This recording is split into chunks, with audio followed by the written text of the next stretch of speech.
नमस्कार, मैं हूं पुण्य प्रसून वाजपेयी। दस्तक में आपका स्वागत है। बात आज सरकार की पॉलिसी की होगी। बात इस बात को भी लेकर होगी कि आखिर साहित्यकार के बाद क्या बॉलीवुड से भी कोई आवाज उठेगी, और बॉलीवुड को ही देखकर कम से कम नेता इस देश के कुछ सीख तो सकते हैं, क्योंकि टकराव हर दिशा में चरम पर जा रहा है। सिर्फ टकराव चरम पर है, या ये माना जाए कि सत्ता की आकूत ताकत कहीं ना कहीं कुछ ना कुछ किसी भी दिशा में, बोलने की दिशा में हर किसी को ले जा रही है। दरअसल इस टकराव चरम की आज शुरुआत करते हैं इस बात को लेकर, प्रधानमंत्री जिस बात का जिक्र करते हैं उसको भी जब उनके अपने नेता नहीं मानते, और यह सिलसिला अभी का नहीं है। आइए जरा इस सिलसिले का जिक्र आज इसलिए हो चला है क्योंकि इंडियन एक्सप्रेस को दिए एक इंटरव्यू में जिस बात का जिक्र कर गए हरियाणा के मुख्यमंत्री, उसके बाद देश के भीतर बवाल है। लेकिन सिलसिला प्रधानमंत्री से यहां शुरू किया जाए। उन्होंने ही कहा था नहीं बोलना चाहिए, कोई बयान इस तरीके से नहीं देना चाहिए। राजनीतिक स्वार्थ सीधा करने के लिए उटपटांग बयानबाजी करने पर तुले रहते हैं। मैं देशवासियों को कहता हूं, इन राजनेताओं की बयानबाजियों पर ध्यान मत दीजिए। खुद नरेंद्र मोदी कहता है, प्रधानमंत्री मोदी के कहे इस भाषण को अभी सिर्फ हफ्ता भर ही हुआ है कि हरियाणा के सीएम ने अंग्रेजी के एक राष्ट्रीय अखबार को दिए इंटरव्यू में कह दिया, मुस्लिम रहें मगर इस देश में बीफ खाना छोड़ना ही होगा। यहाँ की मान्यता है गौ। तो क्या पीएम की कोई सुनता नहीं, या फिर चाहे अनचाहे बीफ और मुसलमान का जिक्र कर कट्टर हिंदूवाद सियासत साधता है, और दूसरी तरफ मुसलमान को अपनी स्वतंत्रता ऐसे बयान के विरोध में खड़े होने पर ही दिखाई देती है। क्योंकि दादरी में अखलाक की हत्या बीफ से जुड़ी, तो कश्मीर के विधायक ने कुछ इस तरीके से सार्वजनिक तौर पर बीफ पार्टी ही दे दी।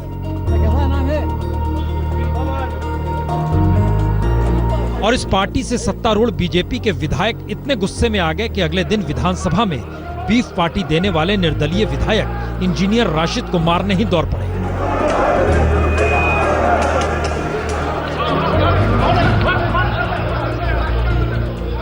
यानी सीएम या विधायक ही नहीं, बल्कि 4 महीने पहले आज तक के ही कार्यक्रम में मोदी सरकार के मंत्री ने भी बीफ खाने वालों को पाकिस्तान जाने को कह दिया था। आपको अगर आप या कोई भी व्यक्ति बीफ के मीट के खाए बिना मर रहा है तो पाकिस्तान चले जाइए, अरब चले जाइए, और जगह पे दुनिया के और कोनों में मिलता है। तो सवाल कई है। पहला सवाल, सरकार जो कहती है उस पर देश में कानून क्यों नहीं बनाया जा रहा है? दूसरा सवाल, समाज में जो जहर फैला रहे हैं कानून उस पर अपना काम क्यों नहीं कर पा रहा है? और तीसरा सवाल, पीएम की बात बीजेपी के ही मंत्री नेता क्यों नहीं मानते? तो क्या सारी मुश्किल राजनीतिक सत्ता में सिमटती सारी ताकत की हो चली है? और राजनीतिक सत्ता के सामने हर संवैधानिक संस्था इस दौर में बेअसर होती जा रही है। इसीलिए चुनाव जीतने या वोट बैंक को बांटकर प्रभावित करने की राजनीति कानून को ही कमजोर कर रही है। क्योंकि सत्ता हो या विपक्ष, दोनों ने मान लिया है कि सारी पहल तो चुनावी जीत के लिए ही है, चाहे विभिन्न संस्कृति और धर्म को समेटे भारतीय समाज में जहर गोलाई क्यों ना जाए। राजनेताओं पर ध्यान दीजिएगा तो यह मुश्किल होगी। शायद इसीलिए जिक्र इस देश के भीतर साहित्यकारों का हो रहा है जो सम्मान लौटा रहे हैं। सरकार चाहे उसे अनदेखा कर दे, लेकिन साहित्य के जरिए भी समाज को समझाया जाता है, पटरी पर लाया जाता है और सांप्रदायिक सौहार्द बनाया जाता है। साहित्य का एक हिस्सा सिनेमा भी होता है, और भारतीय सिनेमा में कोई आज से इस तरीके से सांप्रदायिक सद्भाव बनाने की बात नहीं हो रही है। 1967 फिल्म उपकार, हम एक छोटा सा हिस्सा खबरों के बीच में सुनाना चाह रहे हैं। सुनिए क्या महत्व होता है। लेखन का अपना महत्व है। संयोग देखिए, आज के दिन बनारस के बड़े साहित्यकार, देश के जाने माने काशीनाथ सिंह ने भी कहा, हम साहित्य अकादमी का सम्मान लौटा रहे हैं। काशी का 80 और 80 घाट से ही सफाई अभियान प्रधानमंत्री ने शुरू किया था। यह सारी बात बाद में होगी, लेकिन उससे पहले हमने चूंकि टकराव का जिक्र किया है, टकराव को लेकर एक स्थिति यह भी इस देश के भीतर आएगी। किसी ने नहीं सोचा होगा, संसद ने जिस बात का जिक्र किया, जिस आयोग को बनाने का जिक्र किया, सुप्रीम कोर्ट ने आज उसे असंवैधानिक करार दिया। ये दोनों तस्वीरें आज की ही हैं। एक तरफ सीआईसी सम्मेलन में प्रधानमंत्री थे तो आरटीआई एक्टिविस्टों को जगह ही नहीं मिली, और दूसरी तरफ जजों की नियुक्ति को लेकर जिस आयोग को बनाने के लिए मोदी सरकार ने पहल की, उसे संविधान के बुनियादी ढांचे के खिलाफ ही सुप्रीम कोर्ट ने माना और असंवैधानिक करार दे दिया। इसलिए उन्होंने कहा है कि ये मान्य नहीं है, इसलिए ये संशोधन जो है असंवैधानिक डिक्लेयर किया जाता है। यानी पहली बार जजों की नियुक्ति में बदलाव के लिए संसद ने जिस तरीके से सहमति जताई और 20 राज्यों ने भी जिस पर मुहर लगाई, उस पर जस्टिस केहर की अध्यक्षता वाली 5 सदस्यीय संविधान पीठ ने यह कहकर खारिज कर दिया कि यह संविधान के बुनियादी ढांचे के खिलाफ है। तो क्या देश के संवैधानिक संस्थाओं में भी टकराव है या फिर सहमति बन नहीं पा रही है? यानी सत्ता हर किसी पर हावी होना चाह रही है या संविधान के तहत चेक एंड बैलेंस मौजूदा दौर में डगमगा रहा है? यकीनन चेक एंड बैलेंस, संविधान का महत्व यही था कि तमाम संवैधानिक पाए एक दूसरे को कहीं ना कहीं बैलेंस की स्थिति में समाज के भीतर रखें, और इसी के तहत सूचने के अधिकार का जिक्र भी हुआ। लेकिन किसे पता था टकराव आज वहां पर भी सड़क पर नजर आएगा और सभा सम्मेलन के भीतर प्रधानमंत्री की मौजूदगी होगी। सामान्य से जिस आरटीआई के अधिकार के जरिए देश में किसी भी सरकार के कामकाज को सामने लाया जा सकता है, उसी आरटीआई को लेकर सीआईसी के सम्मेलन में आरटीआई एक्टिविस्टों को ही निमंत्रण नहीं दिया गया। जी, दिल्ली के विज्ञान भवन में आयोजित सीआईसी सम्मेलन में प्रधानमंत्री मोदी मंच पर थे और सामने खाली कुर्सियां, और प्रधानमंत्री ने भले आरटीआई की जरूरत से लेकर लोगों के सवाल पूछने की जरूरत तक पर कई मुद्दों पर अपनी बात भी रखी, लेकिन इन खाली कुर्सियों के बारे में कुछ नहीं कहा। कि जो डिजिटल इंडिया का सपना है वो एक प्रकार से आरटीआई की जो भावना है उसके साथ पूरक है। दरअसल कई आरटीआई कार्यकर्ताओं को पहले सम्मेलन में बुलावा भेजा गया, लेकिन जब प्रधानमंत्री के आने पर फैसला हुआ तो झटके में उनका निमंत्रण रद्द कर दिया गया।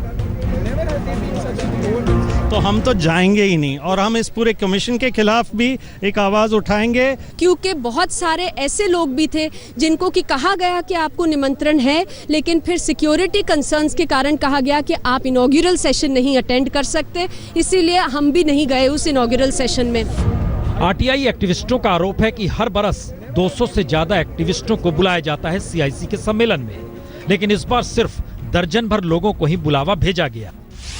कार्यकर्ताओं ने पूछा भी, क्या प्रधानमंत्री को आरटीआई कार्यकर्ताओं से जान का खतरा है इसलिए नहीं बुलाया गया? अगर सीआईसी सम्मेलन में आरटीआई कार्यकर्ता ही नहीं पहुंचेंगे तो फिर ऐसे सम्मेलन का मतलब ही क्या है? पहले से ही विपक्ष सरकार पर विरोध के स्वरों को दबाने के इल्जाम लगाते रहा है। ऐसे में इस तरह की घटनाएं सरकार की नीयत पर सवाल खड़े करती हैं।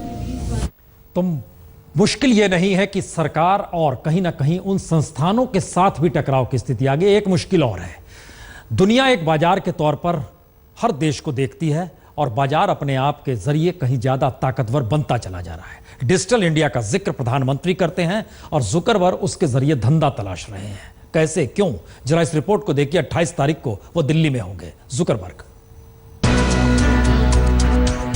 प्रधानमंत्री मोदी के साथ 27 सितंबर को फेसबुक संस्थापक मार्क जुकरबर्ग की यह तस्वीर समूची दुनिया में छा गई, और महीने भर बाद ही एक नई तस्वीर दिल्ली के आईआईटी टाउन हॉल से निकलेगी, जुकरबर्ग की निकलेगी और फिर दुनिया में ही छा जाएगी। जुकरबर्ग ने भारत की दरअसल उस नस को पकड़ लिया है जिसमें इंटरनेट के जरिए भारत सरकार का सामाजिक संदेश भी चलेगा और जुकरबर्ग का नायाब धंधा भी। दरअसल जुकरबर्ग का टारगेट है 10 बरस में भारत में 1 अरब फेसबुक यूजर्स हो जाएं। Internet.org परियोजना 35% लोगों के साथ जुड़ जाए, जो अभी सिर्फ 14% लोगों से जुड़ी है। हर यूजर्स से तिमाही की कमाई 15 सेंट से बढ़कर $15-20 पार कर जाए, जो अभी अमेरिका से उनकी कमाई है। तो जो निगाहें जुकरबर्ग की हैं, उसके लिए भारत को कैसे वो एक मुनाफे वाले बाजार के तौर पर देख रहे हैं, इसके लिए दिल्ली में होने वाले पहले Internet.mark सम्मेलन के एजेंडे को भी समझना होगा, क्योंकि जुकरबर्ग की मौजूदगी में चर्चा इस पर होनी है कि कैसे भारत भर में इंटरनेट को सस्ते दामों पर उपलब्ध कराया जाए। यानी जिस वक्त प्रधानमंत्री मोदी डिजिटल इंडिया की योजना को साकार करने का ख्वाब बुन रहे हैं, उसमें जुकरबर्ग मोदी के ख्वाब को अमली जामा पहनाने में फिट बैठते हैं और मोदी के ख्वाब जुकरबर्ग के धंधे में फिट बैठते हैं। यानी गरीबों को इंटरनेट मुहैया कराने का सामाजिक संदेश साथ चलेगा, बढ़ते बाजार में हिस्सेदारी भी बनेगी। यूं भारत का नया सच यह भी है कि भारतीय कंपनियां लगातार बढ़ रही हैं और नई कंपनियों का तो प्रचार ही नेट एडवर्टाइजिंग पर निर्भर है, और नेट एडवर्टाइजिंग के लिए अभी 2 ही बड़े विकल्प हैं, गूगल और फेसबुक। जाहिर है फेसबुक के लिए भारत बड़ा बाजार है, लेकिन बड़ा सवाल यह है कि भारत को फेसबुक से क्या कुछ फायदा होगा, या फिर यह मान लिया जाए कि जो उपभोक्ता है, जो कंज्यूमर है, उसी दृष्टि से भारत अपने आप को आगे बढ़ता हुआ देख रहा है। तो इंतजार कीजिए और देखिए इस बारे में सरकार और फेसबुक आखिरी पत्ता खोलते भी हैं या नहीं।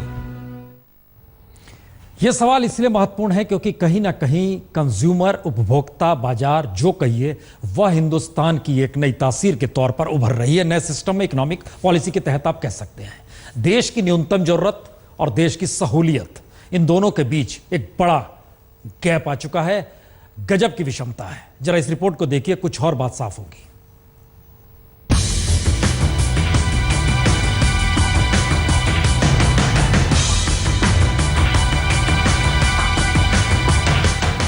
बाजार में दाल खरीदने की हिम्मत कोई दिखा नहीं रहा, लेकिन ये लंबी कतार 72,000 से 92,000 के बीच नए आईफोन 6s को खरीदने के लिए आधी रात में ही टूट पड़ा। तो जरा कल्पना कीजिए देश में कौन सा तबका है जो हथेली पर 72,000 का मोबाइल रखने को तैयार है, और दूसरी तरफ पहले प्याज और अब दाल की बड़ी कीमतों को लेकर एक तबका हैरान परेशान है। तो पहले दोनों के नजरिए को ही सुन लीजिए। तो जब से इंतजार चल रहा था, तो आज finally it's just like a dream come true. छोटे फोन से हमारा थोड़ा मुश्किल हो रहा था, तो इसलिए हमने कहा कि 6s प्लस लिया जाए। मैं बहुत ही उतावला हो रहा था आईफोन पकड़ने के लिए अपने हाथ पे। पिछले महीने ही ले गए 135 की, आज 178 की है। केवल तुअरी बनती है, मेरे को तो बहुत मुश्किल होता है मैनेज करना कि 145 चलो ठीक है, अब 180, 178 इज टू मच। आज ये हाल हो गया, कोई भी दाल जो है 150-200 रुपए किलो से कम नहीं है। यानी आईफोन खरीदने के लिए एक वर्ग के पास पैसा इतना है कि उसे हर पिछला मॉडल पुराना लगता है, और एक वर्ग ऐसा है जिसका बजट दाल खरीदने से बिगड़ जाता है। उधर दाल को लेकर सरकार के पास कोई नीति है नहीं, और डिजिटल इंडिया और विकास के नारे के बीच एप्पल के पास वो तमाम सुविधाएं हैं जिनसे वो बाजार का विस्तार भी कर सके और आधी रात स्टोर खोलकर फोन भी बेच सके। और एप्पल के लिए भारतीय बाजार कितना अहम है, इसका अंदाजा इसी बात से लग सकता है कि एप्पल के सीईओ ने रात में लाइन में लगे भारतीयों का ट्विटर पर शुक्रिया तक अदा कर दिया। और एप्पल का सीईओ कितना बड़ा आदमी है, इसका अंदाजा भी इस बात से लगा लीजिए कि एप्पल का टर्नओवर 10 अफ्रीकी देशों की जीडीपी से कहीं ज्यादा है। तो इसे विडंबना भी कह सकते हैं कि स्टेटस के लिए आईफोन खरीदना सस्ता सौदा है और पेट के लिए दाल खरीदना महंगा सौदा है। लेकिन इसमें चौंकाने वाली बात कुछ है नहीं, क्योंकि इस देश का सच यही है कि 53% संपत्ति पर देश के सिर्फ 1% रईसों का ही कब्जा है। और अगर देश के 10% रईसों की बात करेंगे तो देश के 76.3% संपत्ति पर उन्हीं का अधिकार है, जबकि देश के 80 करोड़ से ज्यादा लोग सिर्फ और सिर्फ 4.1% हिस्से को लेकर अपना पेट भरते हैं और जिंदगी जीते हैं। यानी समाज के भीतर की असमानता का एक हिस्सा है सरकार के पास पॉलिसी आईफोन को लेकर है, दाल को नहीं। यह भी देख लीजिए। आईफोन को बड़ा बाजार मिले, इसकी सारी व्यवस्थाएं सरकार की तरफ से हैं, लेकिन दाल को लेकर कोई पॉलिसी फिलहाल नहीं है। हालांकि अब सरकार ने तय किया है कि 40,000 टन दाल का बफर स्टॉक बनाया जाएगा। 30,000 मेट्रिक टन 30,000 और 10,000 मेट्रिक टन उड़द दाल, ये मार्केट जो मंडी से किसानों से खरीदी जाएगी। देश से जैसे ही फसल आएगी तो किसानों से इसकी खरीद की जाएगी। जो भी मार्केट रेट होगा उस समय किसान जिस रेट पे भी देंगे, इससे किसान। मुश्किल यह है कि बफर स्टॉक ऐसे वक्त में बनाया जा रहा है जब दाल की कीमत सबसे ऊपर है। तो कौन सी पॉलिसी, कौन सी नीति, किस रूप में सरकार चल रही है, यह भी दूर की गोटी। लेकिन इन सब के बीच हम आपको दिखाते हैं बिहार चुनाव के दूसरे चरण में जहां पर वोट डाले जाते हैं वहां की स्थिति क्या है। 2 अलग अलग स्थिति आपके सामने। पैम्पर किया जा रहा है, या यूं कहें कुछ खास दिया जा रहा है, वो है एक गुलाब का फूल और साथ ही साथ एक सर्टिफिकेट। कुमारी प्रियंका ने इस बार पहली बार वोट दिया है। मुझे तो फर्स्ट टाइम यहाँ पे आके काफी अच्छा लगा। पहले तो फैसिलिटीज यहाँ पे बहुत अच्छी बनाई गई हैं, महिला के लिए बहुत अच्छी फैसिलिटी है। सर हम लोग कैंडल जलवाए कि भैया कम से कम कैंडल जला दो। कुछ महिला को दिखाई नहीं दे रहा है कि ईवीएम मशीन का बल्ब जल भी रहा है कि नहीं। हम लोग मोबाइल के लाइट से उनको सहयोग किए कि भैया कम से कम उसको दिखाई तो दे। अंदर जैसे ही आप आइएगा आपको एक बड़ी विचित्र सी स्थिति दिखेगी। इस पोलिंग बूथ में रोशनी का कोई भी बंदोबस्त नहीं है। ये जो ईवीएम मशीन भी ये लोग चेक कर रहे हैं अपने मोबाइल के कैमरे लाइट से ही चेक कर रहे हैं। देख लीजिए नहीं, बिजली नहीं है सर, इसके रात में भी पंखा भी नहीं था। अगर पोलिंग बूथ के बाहर अगर शहरों पे देखें तो ये देखिए किस तरीके की तस्वीरें आपको नजर आएंगी। दिन के इस वक्त 10 बज रहे हैं और शहर भर में जितने जो स्ट्रीट लाइट्स हैं रोड पे लगे हुए वो अभी तक जल रहे हैं। कहीं ना कहीं बहुत ही अजीब सी स्थिति है कि आज मतदान का दिन है, पोलिंग बूथ के अंदर जहाँ पे कम से कम एक बल्ब की फैसिलिटी होनी चाहिए ताकि लोग ये देख सकें कि किसको वोट दे रहे हैं, ईवीएम मशीन को देख सकें। अंधेरा है बिल्कुल मतदान केंद्र में, उसके बिल्कुल उलट शहर में एकदम दिन के वक्त देख रहे हैं। अंदर अंधेरा और बाहर उजियारे में उजियारा, एक स्थिति ये। एक दूसरी स्थिति भभुआ की, नक्सल प्रभावित इलाका। यहां पे देखिए लोकतंत्र का राग। आश्चर्य की बात यह है कि इस बूथ पर सुबह से अभी तक एक भी वोट नहीं पड़ा है, जबकि इस गांव में या इस बूथ पर कुल 727 वोट है, जिसमें 359 पुरुष वोट है और 368 महिला वोट है। वोट क्यों नहीं डाला? वोट डालना आपका तो कर्तव्य है। और हम 1995 सर हम वोटिंग करते आ रहे हैं, आज 20 साल हो गया वोटिंग करते हुए। हाँ। लेकिन हमारे गांव का कुछ विकास नहीं हुआ। की रोड नहीं है, नली नहीं है, ट्रांसफार्मर पड़ा हुआ है। हाँ। इसमें हम मौजूद हैं कैमूर के चैनपुर विधानसभा के आखिरी गांव विनोबा नगर में। विनोबा नगर बिल्कुल पहाड़ों की तलहटी में बसा हुआ है। आप देख सकते हैं मेरे सामने ये पहाड़ है और सामने ये स्कूल है और यहाँ पर मतदान चल रहा है। लोग यहाँ पर जो वोट डालने आए हैं वो उन पहाड़ियों से चलकर लगभग 10 से 12 किलोमीटर की चढ़ाई है, उससे उतर कर एक तरफ कोई नहीं और दूसरी तरफ पहाड़ लांग कर। लोकतंत्र का ये राग है, अलग अलग तरीके से, अलग अलग संस्कृति, रंग, और इन सब के बीच सवाल यही बार बार उठा कि देश में अगर कोई सरकार है तो उसे समझना चाहिए देश में अलग अलग लोगों के अलग अलग नजरिए को एक साथ कैसे लाया जाए। काशीनाथ सिंह साहित्यकार, कहा साहित्य अकादमी सम्मान हम लौटा रहे हैं। बहुलतावाद खतरे में है और हमारे देश का प्रधानमंत्री जब इस पर नहीं सोचेगा तो कौन सोचेगा। उसे बयान देना चाहिए, इन सारे मुद्दों पर बयान देना चाहिए। और वे बहुत अच्छे वक्ता हैं, हर मुद्दे पर बोलते रहे हैं, लेकिन ये ऐसे मुद्दे हैं जिसके बारे में चुप हैं, उन्हें बोलना चाहिए।